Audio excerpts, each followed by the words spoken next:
আসসালামু আলাইকুম everyone, this is brothers biker. Welcome to another video.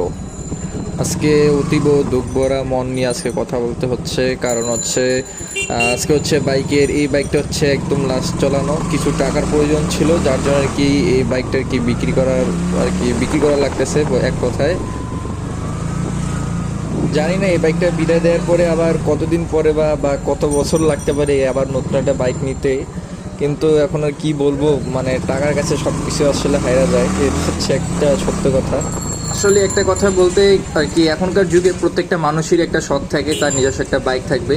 তো সেই শখ আর হচ্ছে প্রয়োজনের বিধায় হচ্ছে মূলত এই বাইকটা নেওয়া হয়েছিল। তো কিন্তু এখন আর কি করার, একটা প্রয়োজনের খাতিরে এখন বাইকটা আবার বিদায় দেওয়া লাগতেছে। অনেক মিস করব, কারণ হচ্ছে বাইকটা হচ্ছে আমার লাইফের হচ্ছে একদম ফার্স্ট বাইক ছিল। আর হচ্ছে এই বাইক দিয়ে আমি মূলত বাইক চালানো শিখছি। যাদের আর কি এরকম সিচুয়েশনে পড়ছেন যে ফার্স্ট বাইকটা বিক্রি করে আবার সেকেন্ড একটা কোনো বাইক নেওয়া, তো তারা অবশ্যই এটার কষ্টটা বুঝতে পারেন যে ফার্স্ট বাইকটা আসলে কী জিনিস, একটা ইমোশন বলতে গেলে। তো এখন যার কাছে বিক্রি করব ওনার সাথে কথাবার্তা সব বলা হয়েছে। তো ভাই থাকে পুরান ঢাকায়।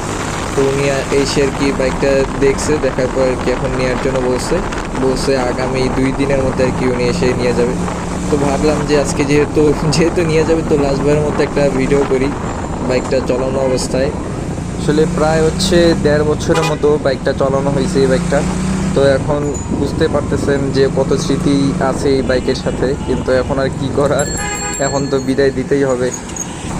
তো আজকে এখানে বিদায় নিচ্ছি, আবারও দেখা হবে ইনশাল্লাহ নতুন কোনো বাইকের সাথে।